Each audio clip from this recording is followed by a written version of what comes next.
truth behind the modern British wild boar story is as difficult to come across as the animals themselves. From the Kent escapees during the 1987 storm to the accidentally on purpose appearances in the southwest, in Scotland and in the Forest of Dean in Gloucestershire, which is where Cai will be hunting his British boar this evening. Obviously I'm putting you what I consider to be the hot area at the minute, because there is a camera here, the chances are I'll shoot something before you do, because that's the way it works. There's a camera. The fact is, no one knows how many boar roam and root around our countryside. Saying that, no one has a clue about the national deer population either. Anyway, back to boar, and the population in the southeast did not flourish because of intense hunting pressure and fragmented habitat. The expanse of the Forest of Dean is a different matter. The verges and gardens all across it bear the scars of very busy piggies. As we drive across the forest, Cai stops to chat to a resident who has had years of lawn abuse. He reseeds and repairs it every year, but as this strip is actually owned by the Forestry Commission, he's not allowed to protect it. Every year they've come destroy my front garden.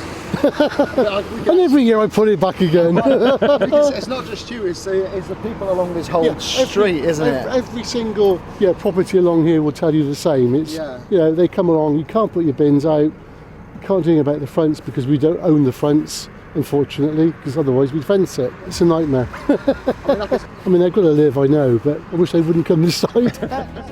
The boar may be a menace to homeowners, but they are also a wildlife relic with value. We meet our boar hunting guide, Warren Broad, at the Chiller. Do you want to put it on the hook for us, please, Guy? This boar and sow were shot yesterday in daylight on estates he manages. 10 years since my first one, and 6 years since getting quite heavily into it and looking after a few different properties. Obviously this is a new property for us, but we look after 3 in total now, and we'd remove 65 to 70 animals per what we would consider our season, which is September through to March. So you do put a season on them? We put a voluntary season on them, yeah.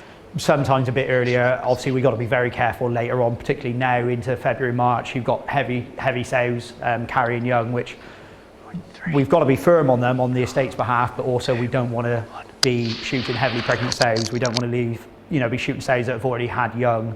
They're a resource as well as a nuisance. That's the problem. So it's finding the balance between the two. Cai has had 2 pigs from previous outings, so we would love to make it 3 out of 3. This was his last one. Quite often, like a lot of people come and obviously join us for boar stalking as guests and whatnot, and they will, I'll sit all night, and usually the phone rings before 9 o'clock. It's cold. Too cold. Yeah. Especially tonight, it's going to be freezing. Yeah. So. Well, we've got our hand warmers. And trust me, are these going to be everywhere? I'm going to put these all over. They're going to go a lot more places than just a hand. Any type of wildlife management requires compromise. The local estates want them at a level where they're not damaging their crops, their gardens, and their bottom line. Chris Waskett is a local forester who has been working to try and limit boar damage since they appeared on this estate well over a decade ago. So that's a young oak sapling as they come from the nursery. What we've had problems with before is boar coming in and rooting these up. So you actually take it out from the bottom? And grabbing them out of the ground. And my theory is, which I share with a few other people in forestry I know, is the boar can smell the fresh digging and where we've been digging out the soil, and they can smell the disturbance and probably smell that fresh compost which has got bits of fertiliser and all sorts from the nursery so they go in lift that out, taste it. They don't like it, dump it, but it's still trash the tree.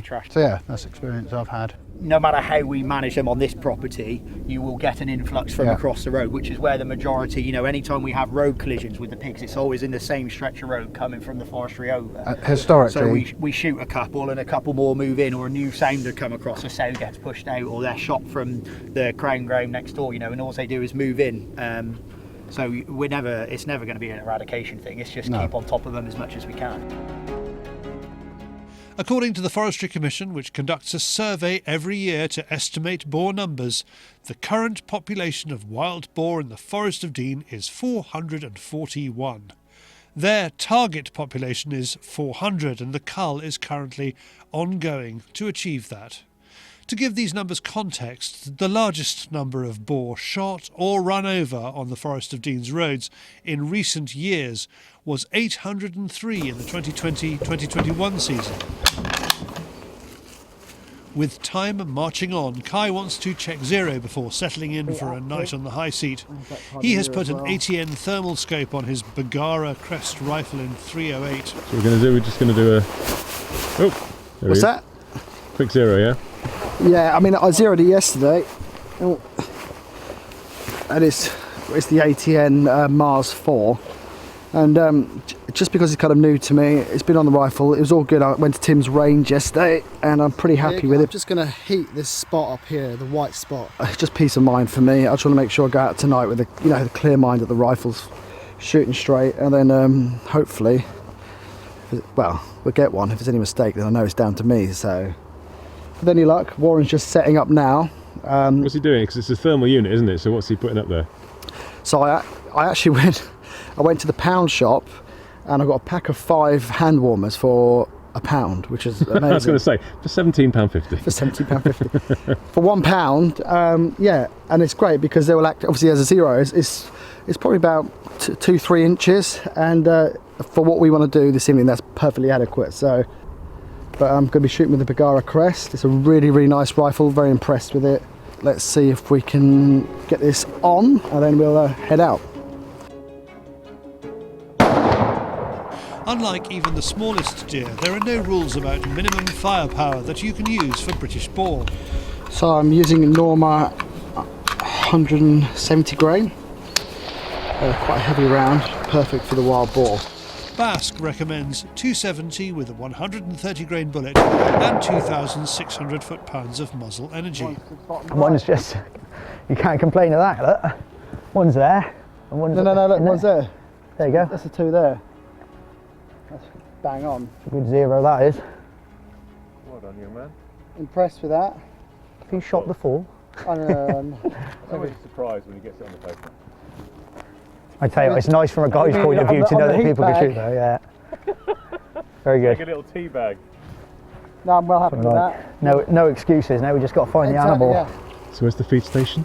We've got one in that muddy patch down there basically, which is a bit of a wallow, and then there's one just over the brow up there into that bracken bank as well, so you've got two lines of shooting. Obviously quite narrow. All we need to do now is have a wild boar pass by and have a chew on either of the 2 bait stations in sight of the high seat. It's a bit cozy. It's a bit cozy. I'm just going to load this rifle up. Warren says unless he hears otherwise, he will come and pick us up at 9, which means 4 hours at -3 degrees centigrade. This is going to be a long night, David. A really long night. Once the light goes, David relies on the ATN thermal spotter. For 2 hours, there is nothing. A muntjac gives them something to enjoy and take their minds off their freezing extremities. Then at 8:15 p.m, Cai spots a boar. He stays trained on that feed station, expecting it to return. David is on the one in front. By the time Cai repositions, the boar has trotted on. Both had expected it to stop and eat, but apparently, at this time of year, they are on a mission to find females. With our chance gone, Warren has a plan B. There's 4 boars stood out in the open of a field just down here behind us, hence the whispering. So we've just come round them on the wind to try and put a foot stalk in and see if we can get Cai onto them.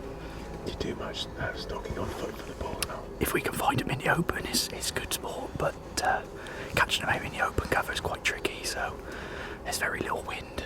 We'll see how we get on. Are you going to make up for missing that big boar that First of all, danced in front of me? I didn't miss it. I just didn't shoot it. It's been difficult when it's all cold and you can't feel your fingers. Try and get the rifle ready quiet and everything like that, but he weren't stopping. time I got the rifle on him, he'd already crossed, so it's just what happens. This way it goes, isn't it? Yeah, should we try and get these on? He's moving. Using the ATN kit, we see boar he had spotted earlier. They are in the field where we had been zeroing. The nearest one is 140 metres. Cai can't get steady and the boar wind us anyway. They tear off across the field. Then Warren gets a call. Pete, one of the other shooters out tonight, has pigs close by. Warren thinks we might be able to intercept them. Walking up a ride, the thermal picks up the group. I've lost my battery. There's one behind the tree. Oh, there's one in this. I've lost it. Pig down. Yeah. Cai takes the clearest shot on offer. Seconds later, Pete drops another from the group. So literally we just come back through the gate, 30 yards past the gate on the left, managed to get into position, and then I saw 3 of them, and I took, the first 2 went, I took the last one and dropped it, so we're going to go have a look at that in a minute. At the same time, Pete just shot another one, so that's 2 pigs down in the space of like 30 seconds, so it was a bit exciting. Yeah, so we're going to go have a look at these now, but yeah, that was amazing, that was really good. That's Pete's one. Young male. Deal. Yeah, I mean, great one for the food chain as well. This time of year you get a lot of the youngsters out on their own. I'll shoot the feet. There's nothing domestic about that. That looks like a wild boar, doesn't it? Like, you know, wild boar, they just amaze me. They're like, because we're not used to it either. I mean, I've seen quite a few in my time, but it's not like deer where I see them all the time, and it just, every time I get it, just gives me the goosebumps every time I see a wild boar like that. It just, and we still got to pick up my one in a minute as well, so. So you chose a shortcut, did you? Smooth coating, smooth air coating. Yeah. Not as wiry as the other one, is it?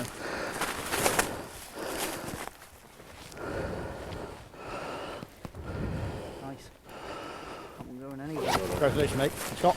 Thank you very much, mate. That's our 3rd outing now, and that's the 3rd boar. It's lovely coming to the Forest of Dean and actually just not just shooting them, but seeing them as well. They're just such magnificent, cool creature, almost like mythical creatures. Yeah, such a cool creature. How do you want to do this? Front and back. And sort of slide him down on.